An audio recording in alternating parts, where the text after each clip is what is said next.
I thank the chairman for his remarks, and I've just got to follow up, Judge, with the question of you and I came to agreement about the numbers of 55,000 roughly that had been encountered in December in the El Paso sector, some 200 and I can't remember the exact number. I'm sorry, 145 or 50,000 encountered over the fiscal year, the 3 months.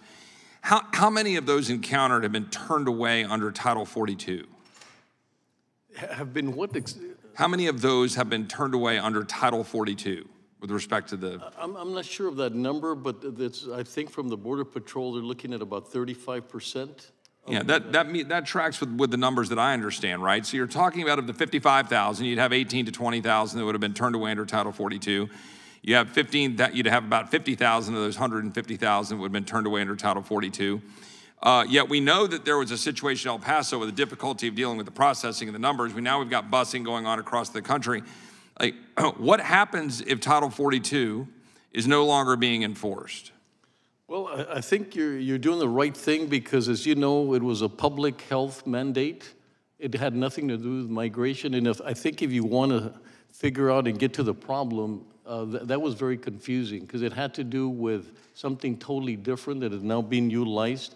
I think to me, I think the reason we would lift it is because we can continue the process and do it properly, and you're not going to have all of these other individuals that are trying to cross illegally because that's their only way to get here. Because I've said over and over that there's a lot of them that have been stuck in the middle, that they came thinking that Title 42 was going to be lifted, and when it wasn't lifted, then they fell into this desperation.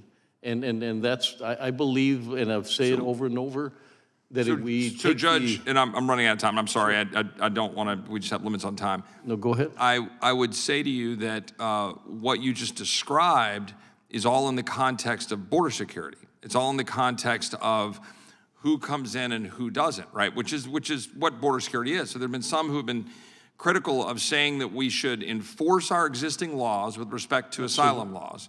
Asylum laws which require detention. That's what our current laws require. Detention while you make a determination, right? A determination of credible fear for persecution under our asylum laws, which is a smaller number than the number of people who are coming that would qualify. And so we're saying we should detain in order to make those determinations.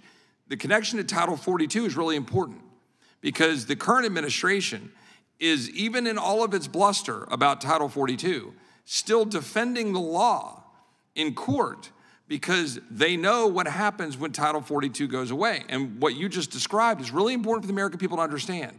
You just described it in the context of border security, not the context of COVID and a pandemic, because it has been being used as a border security Band-Aid.